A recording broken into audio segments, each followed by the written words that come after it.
Ruisrock 79 är den 10:e men förmodligen samtidigt den sista rockkonserten i den här formen. Nästa gång blir det antagligen fråga om en inomhuskonsert. Detta av ekonomiska skäl hade sagts.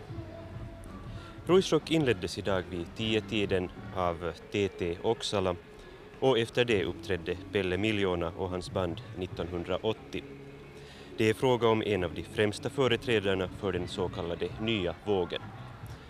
Och inga staket kunde hålla den entusiastiska publiken borta från scenen.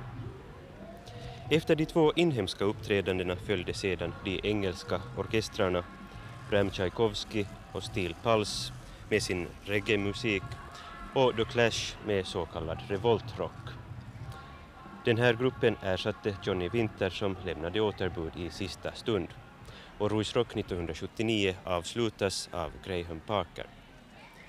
Ruisrock 79 inleder en lång serie av musikaliska evenemang i Åbo inom ramen för musikfestspelen. Budgeten för musikfestspelen går på 800 000 mark, varav Ruisrock slukar ungefär hälften. Är då 400 000 mark för mycket för en sån här konsert? Tästä 400 000 markasta yhtyeiden osuus on puolet 207 000 markkaa ja lopusta suurimman osan nielevät järjestys- ja lavan ja aidan rakentamiskustannukset. Katsoisin, että 400 000 näissä puitteissa riittää. Tietysti orkestereiden hinnat nousevat jatkuvasti kovaa tahtia ja näin ollen tarvitsisimme orkestereiden palkkaamiseen lisää varoja. Jos Ruisrock nyt siirtyy sisätiloihin, paraneeko musikaalinen taso?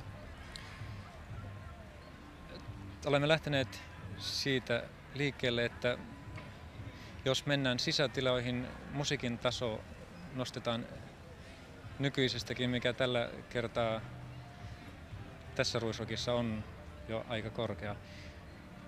Pääsemme korkeampaan tasoon siitä syystä, että jos Ruissalon lavarakenteen ja aidan rakentamisen kustannukset ja järjestyksenpidon kustannukset vähenevät noin 100 000 ja näistä 50 000 jäisi orkestereiden palkkaamiseen.